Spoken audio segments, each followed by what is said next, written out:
রাসূল সাল্লাল্লাহু আলাইহি ওয়াসাল্লামের এক ফুফাতো বোন জয়নব বিনতে খুজাইমা। তো এই জয়নব এর সাথে রাসূল সাল্লাল্লাহু আলাইহি ওয়াসাল্লামের ঘরের এক দাসী, ঘরের এক দাস, রাসূল সাল্লাল্লাহু আলাইহি ওয়াসাল্লামের ঘরের দাস, এই দাসের নাম হলো যায়েদ ইবনে হারেসা, যাকে আল্লাহ রসুল ছোটোবেলায়, অবশ্য আল্লাহ রসুল কেড়ে নাই, আল্লাহ রসুল বিবি খাদিজার গোলাম ছিলেন। তো খাদিজা রাসূল আকরাম দান করছেন। দান করার পরে আল্লাহ রসুল তাকে স্বাধীন করে নিজের ছেলে হিসেবে তাকে গ্রহণ করছিলেন। লোকেরা তাকে বলতো যায়েদ ইবনে হারেসা না বলে যায়েদ ইবনে মুহাম্মদ বলে ডাকতো। তো এই যায়েদ ইবনে মুহাম্মদের জন্য আল্লাহ রসুলের ফুফাতো ভাই, ফুফাতো বোন জয়নব বিনতে জাহাশ তার বিয়া দেওয়ার প্রস্তাব করলেন। প্রস্তাব করাতে এখন এটা সে অপছন্দ করলো যে জয়নব বিনতে জাহাশ তো রাসূল সাল্লাল্লাহু মানে ফুফাতো বোন, সম্রাট পরিবারের মহিলা। তো সে একজন, যদিও সে এখন আজাদকৃত, তবুও তো সে তো গোলাম হিসেবে বিক্রি হয়েছিল ইত্যাদি। এজন্য বিবাহে তারা, তার ভাই আব্দুল্লাহ ইবনে জাহাশ সেও মানে নারাজ ছিল, আবার জয়নব বিনতে জাহাশ সেও নারাজ ছিল।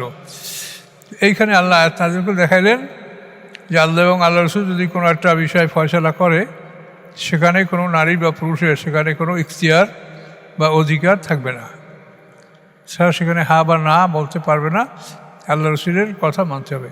তার কারণ এটার দ্বারা আল্লাহ তার একটা বিধান প্রমাণ করতে চাচ্ছেন, মানে পালিত সন্তানদের স্ত্রীকে তালাক দিলে তাকে বিয়ে করা যাবে।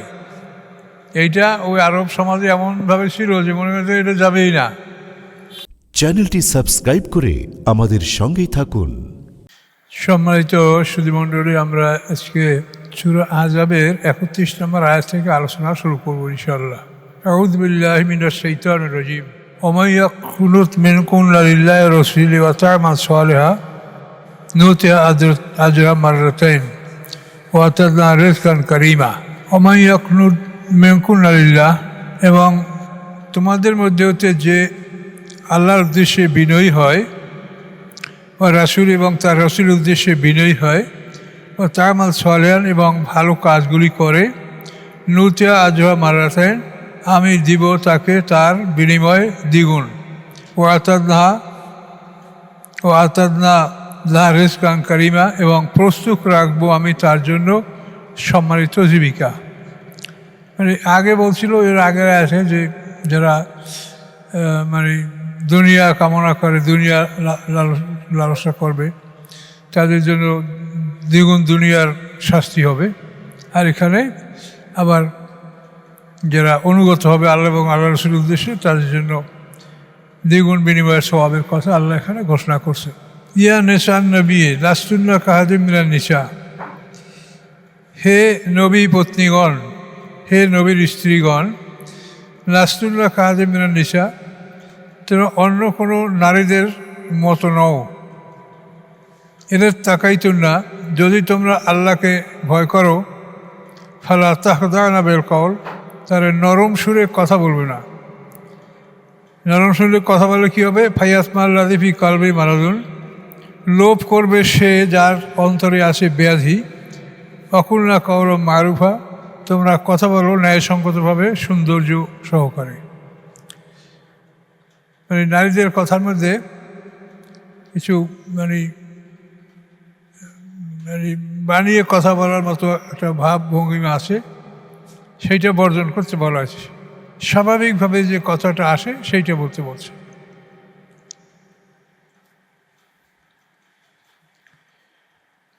ওয়াকারনা ফী বুয়ুতিকুন্না, অবস্থান করো তোমরা তোমাদের ঘরের মধ্যে।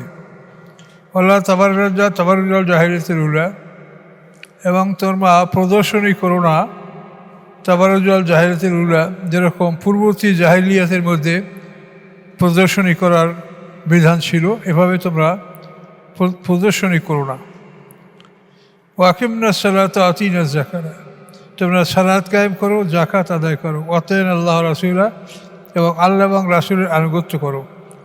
ইন্নামা ইউরিদুল্লাহু লিইয়ুযহিবা আনকুমুর রিজসা আহলাল বাইত ওয়া ইউতাহহিরাকুম তাতহীরা।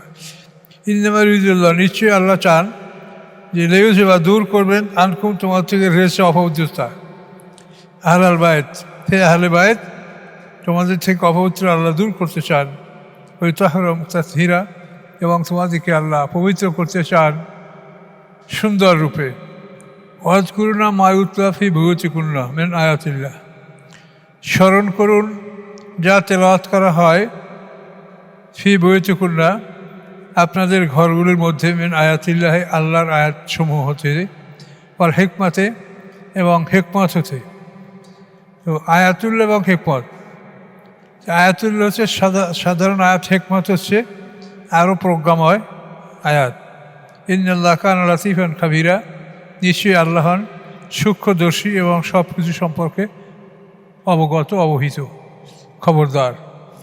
ইন্নাল মুসলিমিন ওয়াল মুসলিমাতে ওয়াল মুমিনিন ওয়াল মুমিনাতে ওয়াল কানিতিন ওয়াল কানিতাত ওয়াস সাদিকিন ওয়াস সাদিকাত, নিশ্চয়ই যারা মোমেন পুরুষ, মোমেন নারীরা, নারীগণ, ওয়াল মুমিনিনা এবং ইমানদার পুরুষ, ওয়াল মুমিনাত আর ইমানদার নারীরা, কানিতিনা এবং যারা বাধ্য, অনুগত, বাধ্য পুরুষগণ, আর কানেতাতে এবং যারা বাধ্য নারীগণ, আর সাদিকিনা এবং যারা সত্যবাদী পুরুষগণ, আর সাদিকাতে এবং সত্যবাদী নারীগণ, আর সাবিরিনা যারা ধৈর্যশীল, আর সাবেরাত এবং যারা ধৈর্যশীল নারীগণ, আল খাশিনা এবং যারা ভীত, আল খাশিয়াতে এবং যারা ভীত মহিলারা, অল মুতাসাদ্দিকিনা এবং দানশীল পুরুষগণ, অল মুতাসাদ্দিকাত দানশীল নারীগণ, আর সাইমিনা রোজা পালনকারী পুরুষগণ, আর সাইমাতে রোজা পালনকারী নারীগণ, আর হাফিজিনা লিফুরুজিহিম এবং সংরক্ষণকারী তাদের লজ্জাস্থানগুলি, আর হাফিজাতে এবং সংরক্ষণকারী নারীরা তাদের লজ্জাস্থানগুলি, আর জাকিরিনা কাসিরা এবং যারা অধিক পরিমাণে আল্লাহকে স্মরণ করে, আর জাকিরাতে এবং যারা অধিক পরিমাণে যে নারীরা আল্লাহকে স্মরণ করে। আদাল্লাহু লাহুম মাগফিরাতা, প্রস্তুত রেখেছেন আল্লাহ তাদের জন্য ক্ষমা ও আজরান আজিমা এবং বড় বিনিময়। এই গুণগুলি যারা অর্জন করবে তাদের জন্য বড় বিনিময় আল্লাহ রেখেছেন। এখানে উপরে নবীপত্নীদের কথা বলা হয়েছে, আর এখানে কমন সাধারণ মানুষ, মুসলিমিনা মুসলিমাত, তারপরে মুমিনিনা মুমিনাত, কানিতিন মানে যারা বিনয়ী, বিনয়ী পুরুষ, বিনয়ী নারী, সাদিকিন ও সাদিকাত বিনয়ী পুরুষ, সত্যবাদী পুরুষগণ, সত্যবাদী নারীগণ, সাবিরিন ও সাবিরাত ধৈর্যশীল পুরুষগণ, ধৈর্যশীল নারীগণ, খাশিন ওয়াল খাশিয়াত যারা ভীত, আল্লাহর ভয় ভীত এবং আল্লাহর ভয় ভীত পুরুষ, আল্লাহর ভয় ভীত নারীগণ, মুতাসাদ্দিকিনা যারা দানশীল পুরুষগণ, মুতাসাদ্দিকাত দানশীল নারীগণ, আর সাইমিনা রোজা পালনকারী পুরুষগণ, সাইমাত রোজা পালনকারী নারীগণ, আর হাফিজিনা ফুরুজহিম এবং সংরক্ষণকারী তাদের লজ্জাস্থানগুলি পুরুষগণ এবং সংরক্ষণকারী তাদের লজ্জাস্থানগুলি নারীগণ। এদের জন্য কি করা হয়েছে? জাকিরিল্লাহ কাসিরা জাকিরাত এবং অধিক পরিমাণে আল্লাহকে স্মরণকারী, অধিক পরিমাণে আল্লাহকে স্মরণকারী পুরুষ আর অধিক পরিমাণে স্মরণকারী আল্লাহকে নারী। আদাল্লাহ মাগফিরাতাম ওয়া আজরান আযীমা, আল্লাহ তাআলা তাদের জন্য প্রস্তুত রেখেছেন ক্ষমা এবং বড় পুরস্কার। এই সমস্ত গুণের অধিকারী যারা হবে তার জন্য বড় পুরস্কার আল্লাহ প্রস্তুত রেখেছেন। ওমা কানা মুমিনিন ওয়ালা মুমিনাতিন ইযা কাদাল্লাহু ওয়া রাসূলুহু আমরান আইয়াকুনা লাহুমুল খিয়ারাতু মিন আমরিহিম। মা কানা লিল মুমিনিন ওয়ালা মুমিনাতিন, সম্ভব নয়, শোভনীয় নয়, বৈধ নয় কোনো মুমিনের জন্য এবং না কোনো মোমেন নারীর জন্য। কোনো মোমেন পুরুষ বা কোনো নারীর জন্য সম্ভব নয় এজা কাদাল্লাহ রসুল আমরান, যখন ফয়সালা করেন আল্লাহ এবং রাসূল কোনো একটা কাজের, আল্লাহ এবং আল্লাহ রসুল যদি কোনো কাজে একটা ফয়সালা করেন যে এই কাজটা তোমাদের করতে হবে, তো সেখানে কোনো নারী বা কোনো পুরুষের কোনো ইখতিয়ার থাকবে না। আইয়াকুন খেয়ারাত মিন আমরিহিম, যে হবে তাদের জন্য খেয়ারাত মানে ইচ্ছা করা বা না করা, এরকম ইচ্ছা করা এবং না করার বিষয়ে কোনো অধিকার থাকবে না। আমান মিন আমরিহিম, তাদের এই কাজের ব্যাপারে। আমান ইয়াসিল্লাহ ওয়া রাসূলাহু, এবং যারা নাফরমানি করবে আল্লাহর এবং আল্লাহ রসুলের, ফাকাদ দাল্লা দালালাম মুবিনা, অবশ্যই তারা ভুল পথে যাবে, বড় ভুল পথে। এখানে বিষয়টা হচ্ছে কি, রাসূল সাল্লাল্লাহু আলাইহি ওয়াসাল্লামের এক ফুফাতো বোন জয়নব বিনতে খুজাইমা,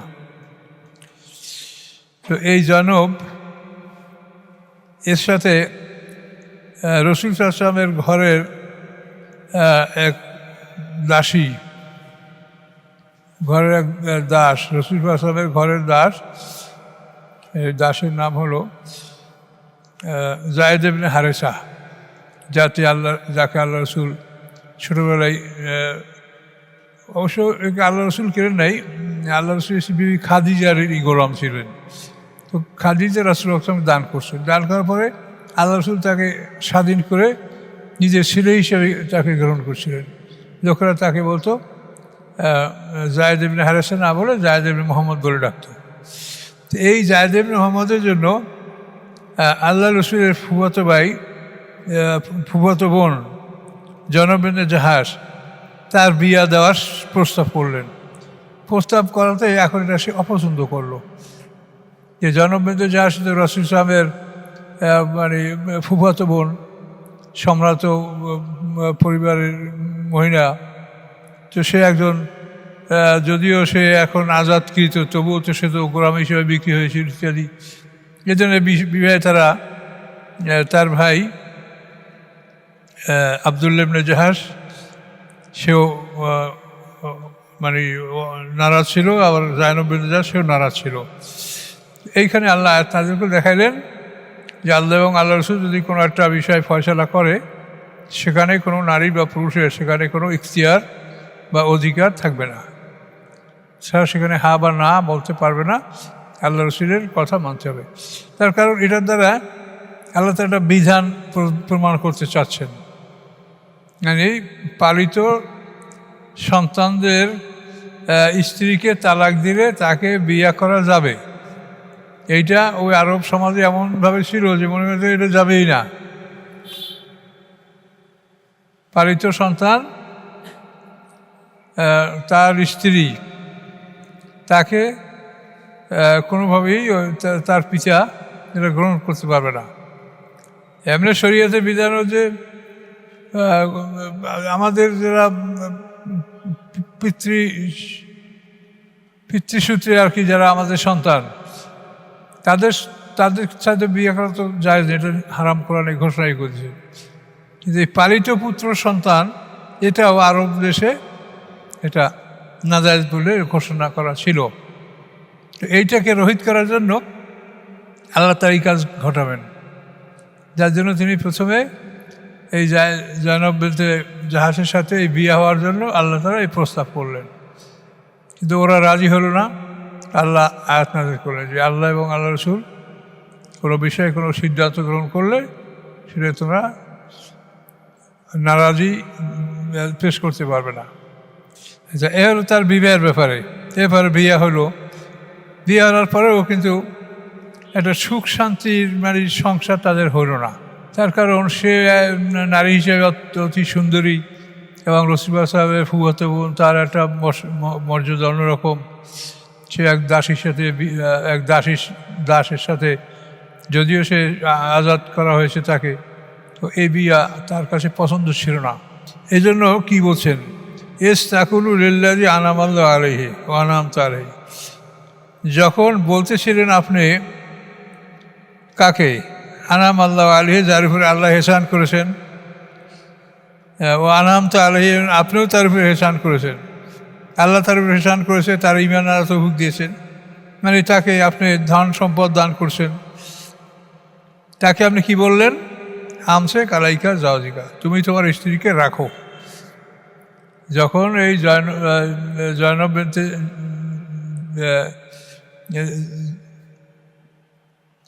বিনতে জাহাজ স্ত্রীকে তালাক দিতে চাইলেন, তখন আল্লাহ রাসূল বললেন কি, যে তোমার স্ত্রীকে তুমি রাখো। ওয়াত্তাকিল্লাহ, আল্লাহকে ভয় করো। ওয়াতুখফি ফি নাফসিকা, আপনি গোপন করতেছিলেন আপনার মনের মধ্যে, মাল্লাহ মুবদিহি, যা আল্লাহ প্রকাশ করে দিচ্ছিলেন। অতাকসার নাসা, আপনি ভয় করছিলেন মানুষকে। আল্লাহ হাক্কু আনতাকসাহু, আল্লাহ যথেষ্ট অধিকার রাখেন যে তাকে ভয় করা হোক। ফালাম্মা কাজা জায়েদ মিনহা ওয়াতারা, অতবার যখন জায়েদ কাজা মিনহুন, যখন জায়েদ তার থেকে অর্থাৎ তালাকের সিদ্ধান্ত নিয়ে ফেললেন। কাজা জায়েদ মিনহা ওয়াতারা, জায়েদ যখন তালাক দেওয়ার সিদ্ধান্ত গ্রহণ করলেন, জাওয়াজ না কাহা, আমি বিবাহ দিয়ে দিলাম আপনাকে, ওই জয়নব বিনতে জাহাজ সাথে আপনার বিয়ে দিয়ে দিলাম। লিকাইলা একুনা আলাল মুমিনা হারাজুন ফি আজওয়াজিহিম, যাতে না থাকে মোমেনদের উপরে তাদের ফি আজওয়াজি আদিয়াহিম, মানে তাদের মুখ ডাকা ছেলের সন্তান, এর ব্যাপারে যেন কোনো রকম আপত্তি না থাকে। ইজা কাদমিন নতরা, যখন তারা তালাক দিয়ে দেয়। ওখানে আমরুল্লাহ মাফুরা, এবং আল্লাহর কাল ছিল যা অবশ্যই সংগঠিত হওয়ার এবং সংগঠিত হয়েছিল। তো এখানে জায়েদ যেহেতু আল্লাহ রসুল জানে যে এটা আসলে আল্লাহ তাকে এই বিয়া করতে বলবেন, এই জন্য আল্লাহ রসুলের কাছে একটা লজ্জাকর বিষয় ছিল। এই জন্য তিনি এটা জায়েদকে বলছেন যে তোমার স্ত্রীকে তুমি রাখো, তালাক দিও না। কিন্তু আল্লাহ বললেন যে তুমি কি মানুষকে ভয় করছো, আল্লাহকে বাদ দিয়া। কাজে আল্লাহকে ভয় করলে মানুষকে ভয় করা যাবে না। অতুকফি ফি নাফসিকা মাল্লাহ মুবদিহি, তুমি তোমার অন্তরে এমন কিছু গোপন রেখছো যা আল্লাহ তাআলা প্রকাশ করে দিচ্ছেন। তুকফির নাসা আল্লাহ হাক্কুন তাকসা, তুমি মানুষকে ভয় করো, অথচ আল্লাহ অধিকার রাখেন যে তুমি আল্লাহকে বেশি ভয় করবে। ফালাম্মা কাজা জায়েদ মিনহা ওয়াতারা, অথবা জায়েদ যখন তার কাজ সমাপ্ত করলেন, এখানে ওয়াতারা মানে তার বিবাহ বন্ধন সমাপ্ত করলেন। জাওয়াজ না কা, আল্লাহ বলেন আমি বিয়ে দিয়ে দিলাম আপনার সাথে জয়নবের। দেখায় লা ইয়াকুনা আলাল মুমিনা হারাজুন ফি আজওয়াজিহিম, যাতে মোমেনদের উপরে আর তাদের মুখ ঢাকা সন্তানের ব্যাপারে কোনো আর চিন্তা থাকে না। এজা কাদা মিনহুন ওয়াতারা, যখন তারা তালাক দিয়ে দেয়। ওখানে আমরুল্লাহ মাফুরা, এবং আল্লাহর কাজ এটা আগে থেকেই হয়ে রয়েছে। এভাবে এখন দেখেন এখানে আল্লাহ বিবাহটা নিজে পড়াই দিয়েছেন, জাওয়াজ দা কাহা, যে জায়েদ ইবনে হারিসা যখন তালাক দিল স্ত্রীকে, তখন আল্লাহ তাআলা জাওয়াজ না কাহা, আমি বিয়ে দিয়ে দিলাম আপনাকে উহার সাথে। বিয়েটা আল্লাহ দিয়ে দিয়েছেন। এই এক বিয়ে আল্লাহ পড়াইছেন। আদম হওয়ার বিয়ে জান্নাতে, এই যে আদম হওয়া এর বিয়েও আল্লাহ পড়াইছেন। এই দুইটা বিয়ে দেখা যায় যে আল্লাহ পড়াইছেন। মাহাকালার নবী মিন হারাজেন ফিমা ফরাদাল্লাহু লাহু, নয় নবীর উপরে কোনো অসুবিধা, কোনো রকম সংকোচ, ফিমা উহাতে ফরাদাল্লাহু লাহু, যা আল্লাহ তাআলা তার জন্য ফরজ করেছেন। এ ব্যাপারে নবীর যেন কোনো রকম হারাজ, মানে কোনো অসুবিধা যেন সে অনুভব না করে। সুন্নাতাল্লাযী ফিল্লাযীনা খালাউ মিন ক্বাবলু, যেটা আল্লাহর সুন্নাত, ফিল্লাযীনা তাদের মধ্যে, খালাউ মিন ক্বাবলু যারা ইতিপূর্বে অতিবাহিত হয়ে গেছে। ওয়াকান আমরুল্লাহ কাদারা মাকদুরা, আর আল্লাহর কাজ অবশ্যই এটা হবে, এবং এটা অবশ্যই হয়ে রয়েছে, আগের থেকে এটা চূড়ান্ত হয়ে রয়েছে। অর্থাৎ এইভাবে বিধান এটা হবে আল্লাহর, যে মুখ ডাকা সন্তানদেরকে নিজের সন্তানের মতো মনে করে তাদের স্ত্রীকে বিয়ে করা হারাম, এটা যেন আর মনে না করা হয়। এই বিধানটা আল্লাহ এভাবে প্রতিষ্ঠিত করলেন। আল্লাযীনা রিসালাতিল্লাহি, যারা প্রচার করে আল্লাহর রিসালাত, ওয়ায়াখশাউনাহু, এবং ভয় করে আল্লাহকে, ওয়ালা ইয়াখশাউনা আহাদান ইল্লাল্লাহ, এবং ভয় করে না কাউকে আল্লাহ ছাড়া, ওয়াকাফা বিল্লাহি হাসিবা, এবং হিসাব নেওয়ার ক্ষেত্রে আল্লাহ যথেষ্ট। কাজেই আল্লাহর উদ্দেশ্যে যারা দিনের প্রচার করবে, দিনের কথা বলবে, তারা আল্লাহর কথা মানবে, এ ব্যাপারে কোনো ভয় করবে না। মা কানা মুহাম্মাদুন আবা আহাদিম মির রিজালিকুম ওয়ালাকিন রাসূলুল্লাহ ওয়া খাতামান নবিয়্যিন। এখন আল্লাহ তাআলা একটা বিধান নাজিল করিয়া মুহাম্মদ সাল্লাল্লাহু আলাইহি ওয়াসাল্লামের বিষয়টা আরও পরিষ্কার করে দিলেন। কি বললেন? মা কানা মুহাম্মাদুন আবা আহাদিম মির রিজালিকুম, নয় মুহাম্মদ সাল্লাল্লাহু আলাইহি ওয়াসাল্লাম তোমাদের কোনো পুরুষের পিতা, কোনো পুরুষের পিতা তিনি নন। তিনি নাবালক বাচ্চাদের পিতা ছিলেন, কিন্তু পুরুষের পিতা ছিলেন না, এটা বলে দিলেন আল্লাহ। ওয়ালাকিন রাসূলুল্লাহ, তিনি ছিলেন আল্লাহর রসুল, ওয়া খাতামান নবিয়্যিন, এবং তিনি খাতামুন নবিয়্যিন, অর্থাৎ সমস্ত নবীদের সমাপ্তি ঘোষণাকারী নবী। ওয়া কানা আল্লাহু বিকুল্লি শাইইন আলিমা, এবং আল্লাহ তাআলা সব কিছু সম্পর্কে অবহিত আছেন। তাহলে মুহাম্মদ সাল্লাল্লাহু আলাইহি ওয়াসাল্লাম কোনো পুরুষের পিতা নন। তার যে আবুল কাসেম, তারপরে তৈয়ব, তাহের, তারপরে ইব্রাহিম, 4 পুত্র সম্পত্তি আমরা পাই। 4টি সন্তান ছিল, সবাই নাবালক অবস্থায় মারা গেছে। কাজে আল্লাহ জানাই দিলেন যে মুহাম্মদ সাল্লাল্লাহু আলাইহি ওয়াসাল্লাম তোমাদের কোনো পুত্র সন্তানের পিতা তিনি নন। কাজে এই জন্য যেন তাকে বলা না হয় যে সে পুত্র সন্তানের বউ বিয়া করছে, এই প্রসঙ্গ না আসে, আল্লাহ জানাই দিন। তো দোয়া করেন। আমার অবস্থাটা একই রকম মনে হয়, কেমন যেন একটা জটিলতা ভিতরে, এটা বুঝতে পারছি না। চলো দিয়ে আল্লাহ কীভাবে চালায়, কীভাবে শরীরে কোনো দুর্বলতা মনে হচ্ছে না, কিন্তু তারপরও এই যে মানে ব্রেনের কাজ সঠিকভাবে করতে পারছি না। আসলে ভালো দোয়া